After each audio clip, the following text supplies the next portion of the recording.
As an industry, we like to project an image of straight-talking, hard-headed realists who tear down multi-storey structures and reshape town centres.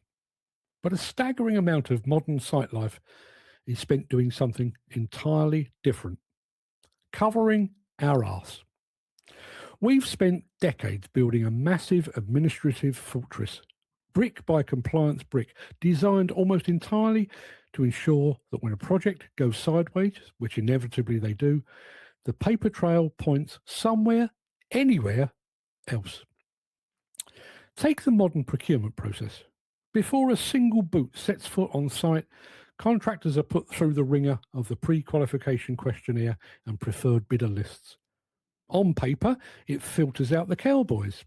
In practice, it simply rewards whichever firm employs the best bid writing team, the ones who know precisely which corporate buzzwords to employ.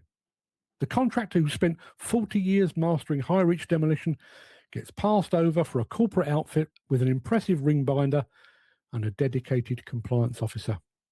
So once the contract is signed, the real theatre begins with risk assessments and method statements. Theoretically, RAMs represent a thoughtful, practical blueprint for working safely. The reality on the ground is rather different. They are 50-page legal indemnities drafted in an air-conditioned office far away from the site and the guys in the steel toe-cap boots. The daily ritual of the toolbox talk suffers from the exact same logic. No demolition or construction operative in the industry has ever returned home after a brutal 10-hour shift, kicked off his boots and said to his wife, "It was a tough day in the trenches, love, but that 15-minute lecture on ladder safety really kept us all safe." They exist purely to push liability further down the chain of command. If an operative slips, management doesn't look hard at the working conditions. They pull the signed attendance sheet from that morning's briefing and point out that the worker was explicitly warned not to fall over. Site audits and project progress reports follow the exact same rulebook. No construction firm has ever hosted a topping out ceremony and raised a glass to the site auditors for their vital contribution to getting the frame up. No one buying a house has ever run their fingers along their new kitchen worktops and taken comfort in the knowledge that the contractor's paperwork was impeccably filed. We now deploy real-time monitoring for dust, noise and vibration. While monitoring has its place, it frequently serves as a high-tech shield against aggrieved neighbours and local authorities.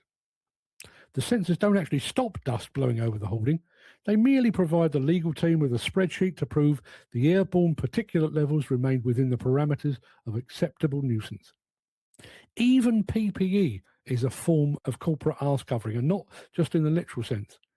In truth, PPE is the last resort, and all the hard hats and safety gloves in the world will not protect you from the industry's biggest and most consistent killer, falls from height. Rather than stripping back this administrative burden to focus on what actually keeps sites safe, efficient or profitable, the industry keeps adding fresh weight to the pile. The latest additions to the stack include carbon capture metrics, environmental stewardship declarations, social value accounting, mental health awareness pledges, and corporate gender equality targets. None of those are inherently bad. The problem lies in how the industry absorbs them. Rather than driving genuine structural change, they get swallowed by the cover your arse machine, digested and spat back out as another series of forms to complete, policies to sign, and audits to pass.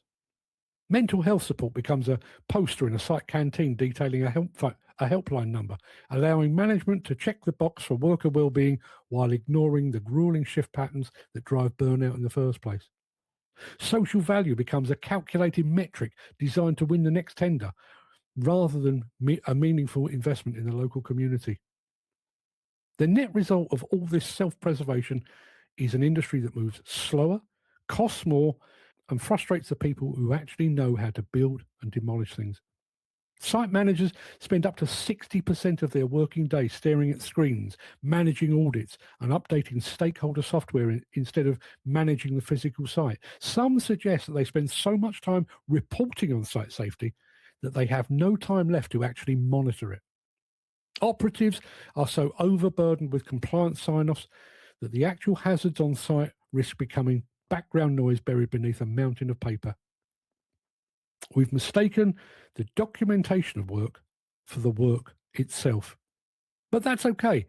The industry can't be criticised for that, because somewhere in the archives there will be a document signed in triplicate that ensures that everyone's arse is properly covered